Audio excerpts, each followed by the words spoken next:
Well, hello, my paranormal peeps, and welcome back to another Deep Woods Paranormal podcast. We're on with Hugh Knight of Northwest Yeti Quest again. And we're continuing our conversation from last week.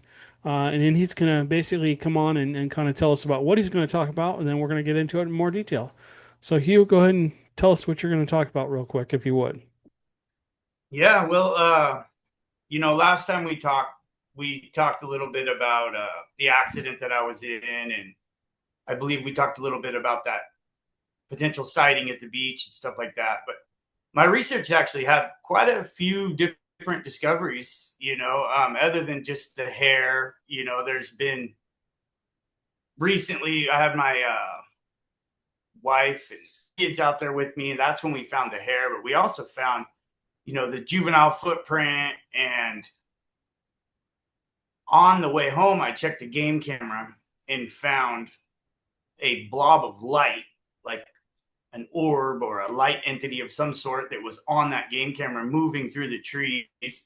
That was pretty crazy. And Yeah. in that same game camera is captured another anomaly of a almost like translucent like creature, humanoid shaped, but it's like see through, and it's got other strange, bizarre things. There's quite a few things that I'll try to fit in the 30 minutes. Different, where? How do you want to begin with it? Do you want me to just start running through it all? Yeah, go ahead. Start running through it. All right. Well, yeah. So this particular game camera that captured the orb, uh, I set that up uh, after discovering what I call arches, and those when I talk about my arches, the ones that fascinate me, they're always going to be from one of the deciduous trees, the evergreen trees, like Doug firs and cedars and stuff like that, because we have a lot of leafy trees out there. Or wait, I got that backwards. The deciduous trees are the leafy trees. Sorry, the conifers are the evergreen trees. The conifer trees are going to be the Doug firs and the evergreens. The conifers, to me, are the ones that are worth looking at because those trees typically grow straight up, one pole. They keep perfect uniformity to them. Whereas when you're looking at alders and maples and, just the leafy type trees, those trees just naturally bend and arch and twist and do so much weird stuff that I think a lot of times people look at certain of the deciduous trees and think that they look like Sasquatch trees and stuff like that, when in fact they're just natural. They do weird stuff on their own. But when you're looking at the conifers, the evergreen trees, and they're bent in an arch, you got something going on really weird because they just don't do that naturally. And so Right. this particular site, there were two arches bent sideways. I'm talking 120-foot trees twisted sideways and turned into this arch, parallel with the earth. And then there was another one that was just kind of a pathetic arch, but it was right next to an amazing arch. And over time, I would check on those arches, and eventually, that more pathetic arch was getting more and more like an arch until most recently, it's a full blown arch. So there's two arches side by side. And so I put a camera right underneath those arches. Actually, put two cameras right underneath those arches. And one of those two game cameras has captured this, like I said, a ball of light in broad daylight, a ball of light. Now, that in itself is so bizarre because the sun cancels out most light. Like when somebody's headlights are on in their car driving around in the sunlight, you can't even tell their lights are on because the sun, overrides all that light. And so whatever was traveling through the trees in a sunny, bright day triggered the game camera. So the game camera took 3 pictures of this ball of light moving through the trees. And while the ball of light was moving through the trees, there was an indentation on the ground that is sort of footprint shaped, but it's just 3 pictures. So you go click, click, click through the pictures, and you rotate through them real fast, and you can see the movement of this white blob of light. And so that was the first thing that I found on this particular game camera that really was kind of crazy. And then that same game camera captured these weird beams of light running through the trees, which a lot of people have tried to tell me, oh, those are nothing, they're raindrops, or oh, that's just moonlight coming through the trees. But I have 17 trail cams out. I get a lot of night pictures on my trail cams. This particular group of pictures of these beams of light through the trees are, to me, very weird because it's nothing like I'm finding on my other 17 game cameras. And I did get a beam of light similar to them on a different trail cam that I thought was really weird, but I lost that chip. It's so frustrating. I can't find that SD card. I was Yeah. wanting to put that in video with them, but Welcome to the then, paranormal world. yeah. We're And stuck then with that computers all same the time. trail cam, the same exact trail cam, which is a cheap old trail cam that I bought off of like Facebook Marketplace used. It doesn't have video, it only takes pictures. So that same trail cam captured about 7 or 8 pictures of, like I said, what looks like a humanoid shaped thing that is basically slightly translucent. You can almost see through it, but you can see the legs, you can see the back. You can't really see a head, but you can see this figure. And he's there for 3 pictures, 1, 2, 3, and he just barely moves. Then he's just gone. And then you see this blob of dark mass, and you can see the movement in that mass, but you can't see really what it is. So there's about 7 or 8 pictures from that thing going, and it's just really weird.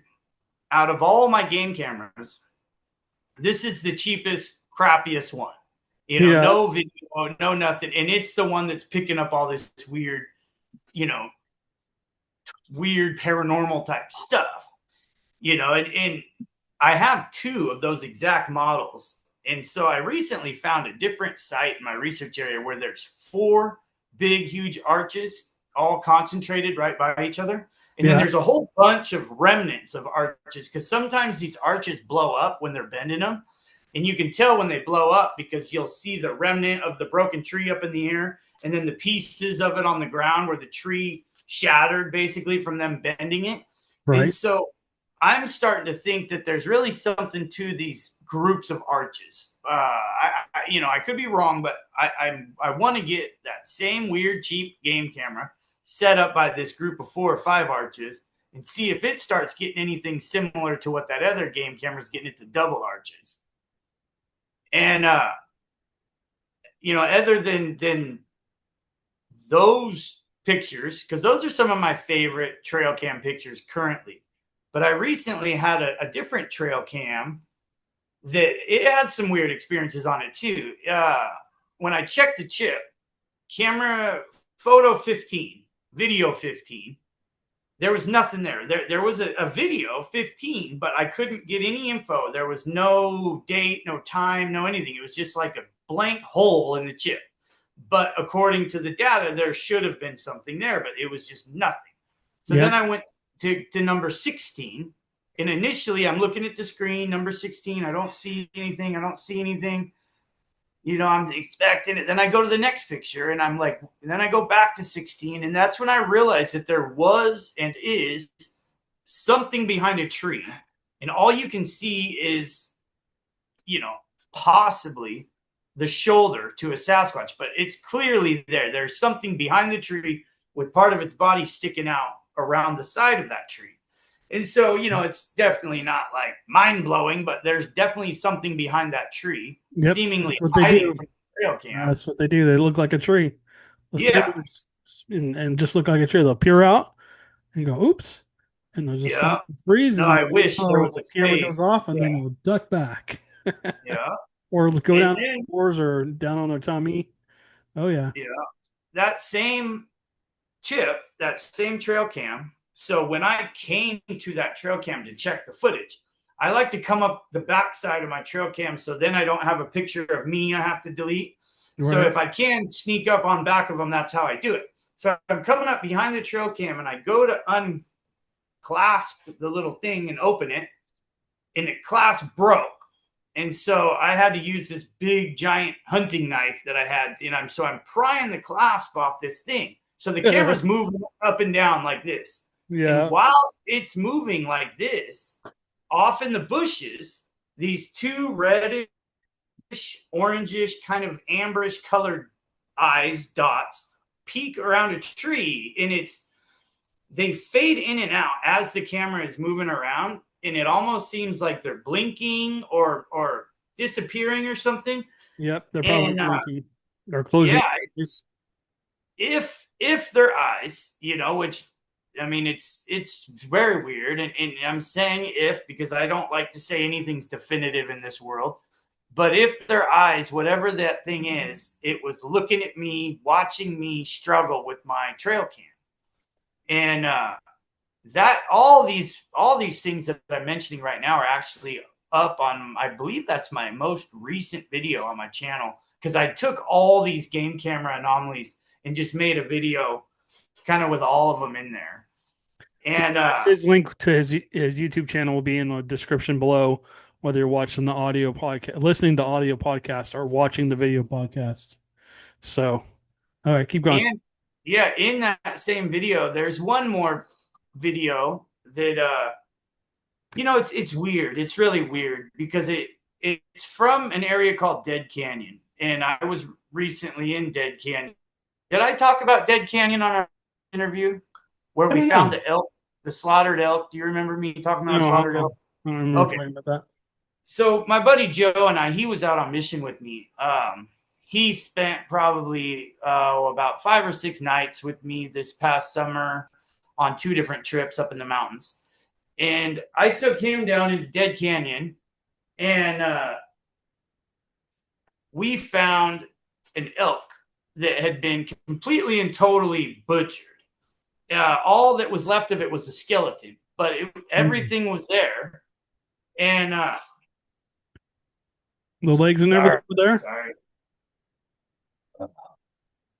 Sorry, I had to get rid of my phone. It keeps going on. So we went down in the bottom of this canyon to just investigate for Sasquatch stuff because this is a major part of my research area. And in this canyon, about a year prior is where I had my first vocal experience where something screamed at me. Insanely weird sound, scary kind of menacing sound. And so this is an area of great importance to me. And Joe and I get down in the bottom of this canyon. It's a pretty gnarly hike.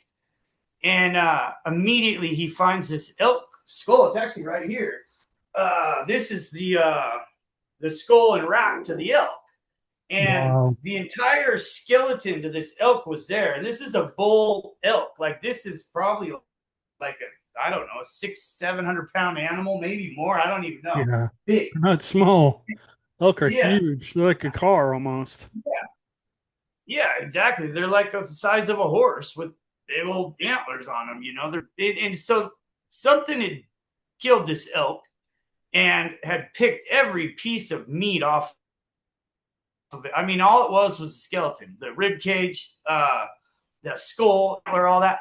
And so we were pretty fascinated by that, like, oh, cool, it's big old skull with the rack, we're taking this out. And so we spent the day down there exploring around. And then I knew that I had a game camera aimed almost directly upon that elk, but I knew that the elk was just a few paces out of sight of that game camera, which I was frustrating, but I still thought, okay, that game camera has been down here for almost a year. This elk has been down here for a while, obviously. So I figured there was going to be some answers on that game camera to what went on with that elk. Right. But so also before we were leaving, later that day, as we were getting ready to hike out, we went back to the elk and we realized that something had picked up all of the big, meaty leg bones.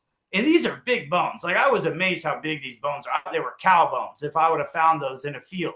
Big, giant bones. Well, something had piled all of the big bones about 10 feet away from the rib cage and the skull and everything.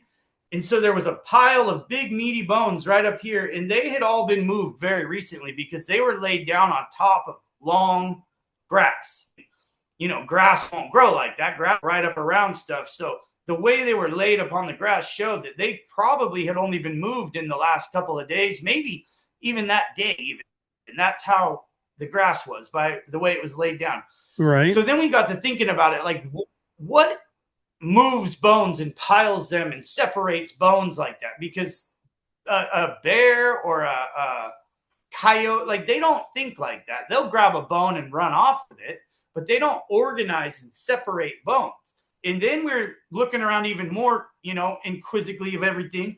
And Joey found where something had broke one of the rib bones off of the rib cage and stuck it mossy rock. And it was stuck in the moss and kind of laid there like a marker. It was really weird. Once we noticed all this, we realized how weird this kill site was. It's almost like And it's like this is my we territory left. or something. Yeah. Well, I'm glad you said that, because exactly. Once I got home and I put that game camera in, I'm watching this. Not 1,000. It was about 4,800 some odd photos because of a leaf blown in the wind. Yeah. It took almost 5,000 pictures. So I had to go through every picture, click, click, click, click, click. Now, I have trail cams all over that area, so I know what a trail cam should have on it. It should have porcupines, raccoons, bears, bobcats, deer, elk. I mean, you name it. All of those animals should be on that trail cam, especially when I'm looking at almost a full year of footage. All there was on that camera was a couple of deer that crossed that river, which if I mean, I was blown away. Where's the raccoons? I didn't even see a squirrel. I didn't see anything except a few deer, not a single elk, not a single bear, not a single raccoon, not a single porcupine, nothing. In about 10 and a half months on the edge of a river where there's fish and wildlife, that should have been inundated with wildlife. But something is in that canyon that the animals that live there, the resident animals that live there, no, do not go in that canyon. For whatever reason, the animals are not entering this canyon. Now, I made a video about this particular game camera because it was just so bizarre. Like, where are the animals? And in that same video, I used a different game camera that had only been set up for 3 weeks on a different part of that river on the other side of the mountain. And it showed what it's like. And there's deer and there's raccoons and there's coyotes and there's bears and all of that in less than a month. Every animal you could think of. Yet I go to Dead Canyon and I'm showing 10 and a half months of footage, and all there is a couple of deer that wandered through there. And I guarantee you those deer that wandered through there, they're not locals. They were probably just traveling through, snooping around. They don't know. Don't go in this canyon. And the only reason you would ever see a canyon like that, void of animals, is when human beings have moved in there and set up in housing or a camp or something. So I know there's something going on in that canyon, in Dead Canyon. There's, evidence galore. And that was actually one of my most recent trips. I think that was my last trip up there, was up there with Joey. And on that same trip with him, we got into a lot of deep parts of the canyons that I'd never been in before. Cool. And we were hunting pretty hard for sign. And he and I found some juvenile footprints again, which that was really cool, because the first juvenile footprint I ever found was with my wife and kids on that same trip where I found that giant ball of hair. Yeah. And to find a juvenile footprint for me was like, I don't know, it was a big deal. Like, I was pretty excited to find a little kid sized Sasquatch footprint, because I was never thinking about little kid Sasquatches being out there. I was always thinking about big, burly Sasquatches, Well, you know what they look like, right? Have you ever seen one? A juvenile, a baby? I've never seen one in real life. I've seen videos. They're 2-3 feet tall, and they look like Cousin It. You know that, like all the hair coming down? That's what they look like. That's exactly what they look like. I saw one at my friend's house. Yeah, just hair coming straight down. I thought it was a bush until it stood. I'm like, wait a minute, what? And I had it on camera. I was watching it. Did they have facial hair like growing out of the neck? Hair like everywhere, just hair straight down. All you could see, you couldn't see a face, you couldn't see anything. It just stood. It was draped across their drinking some water out of the creek, and it literally stood up. And I'm like, what the hell? That bush just moved. And it walked away in the brush. I'm like, okay. I didn't give chase because I'm like, oh no. You know, Uh-huh. if there's a baby like that, mom and dad are not far away. I'm Yeah, like, I'm not gonna go yeah. chasing that into the wild. I'd be gone. No, Yeah. you'd probably find my body like torn into pieces. You know, Yeah. You're just based lucky on you mom didn't and get dad. attacked. Yeah. Because I mean, with any animal, you if you see a baby bear or a baby coyote or a baby Right. cougar, you need to get the hell out of there in a hurry. Yep. Yep. You could Uh, exactly. Yeah, you piss off Mama Bear or Mama Sasquatch. Oh, yeah, they will. and I can't remember. Forgive me because I've done a couple of interviews lately, and so my brain is kind of scrambled. That's okay. But did we get into the apple, the disappearing apple on the last interview? No, let's hear about it. Okay. Well, we talked about me getting ran over, right? Oh yeah. Yeah. So it was on that same trip because it was prior to getting ran over, where so I'm in a campsite all by myself, and I've been out there for a few nights by myself, and I'd been up all night in a hunting blind, and I had my night vision stuff, and I'm just sitting there all night waiting for a Sasquatch to come through, and it never happened. So I went to bed around 6:30 in the morning, and I get woke up about 9:30 in the morning with this sound hammering my tent, and this sound was so loud, just rattled my brain like just incomparable noise. And I thought I was hearing logging equipment. And then I put myself back to sleep and it hit my tent again. And I'm like, what are they doing? Like, well, they're logging this close to my camp. And I fell back asleep, delusionally tired. I've been up all night, only been asleep for a few hours. And then that sound hits my tent again. And that's when I realized, like, oh shit, that's the sound from Dead Canyon. That's that vocal that I heard, last fall or last summer or whatever it was. It was the exact same noise. It's just like crazy sound that I can't even begin to emulate or describe. So I jump up, run out. I'm in my site, freaked out, like, dead tired and all discombobulated. And I look over and I knew that I had set this down like about 4 or 5 feet from my tent, and directly off to the side was a camp aimed at the red apple.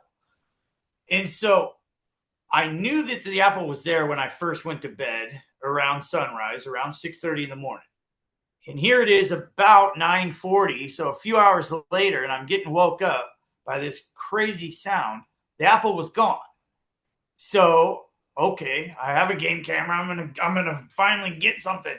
Yeah. Go up, That's how it get the always chip out is. of the camera. I put the chip in my little thing, and I'm going through the scanning, and the apple's there 1 second, and then just gone.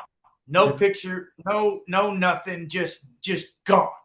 And I'd seen that in other Sasquatch guys' videos, like Les Stroud had that happen to him on a research mission, and then for it to happen to me was just weird, because I was always kind of skeptical of that, with some of the Todd Standing stuff about apples disappearing, and yeah, it'd be just so easy to fake, and so I always had to be a little skeptical of all that stuff, just not sure if, whatever. And then there it is happening to me. And it was pretty crazy because I'd put a lot of fruit up in front of trail cams as I would set them up. And time again, I would go check that trail cam and the fruit would be gone. But then I would check the footage and there'd be no explanation for the fruit disappearing. And so I would say, okay, it got blown by the wind, or it rotted and disappeared and turned to dust. Like it, just try to make up any kind of reason for it other than an invisible Sasquatch came in and took it. But then I experienced it right next to my tent. Like that time period, I was kind of on the fence about the whole cloaking kind of invisibility thing that I had heard. But it's freaking real. Like it's real. Like they really have some weird ability to disappear or be invisible or whatever. And then when this all happened prior to the game cameras, where I said that I caught that orb light being of light, and I caught that footage of a translucent like figure, and it all ties together. You know, it all kind of corroborates one another. You know, it's just been crazy. It really Yeah, has. Yeah, everything's been crazy.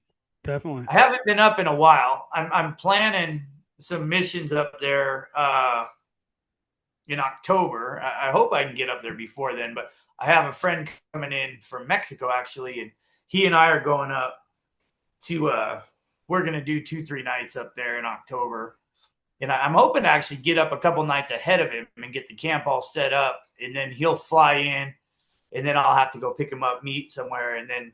But we're hoping to do some really, really backcountry, get into some areas I've never been in, and hoping to Right. find some structures and some, Yeah, well, new. this is their migrational period too, supposedly. Yeah, I've heard that. Right Uh before huh. right before winter, they start to move. And well, interestingly, I believe if that's true that they migrate and move around this time of year, my research area would be a site where they would be moving into, Right. meaning like any high elevation Sasquatch trying to get out of that harsh winter. Yep. You come to my research area and it doesn't snow there. It doesn't snow, and there's fish runs all winter. I mean, my research is really cream of the crop for Sasquatch year round. Right. They got. Uh-oh. We lose you? He froze. Uh-oh. We lost Hugh.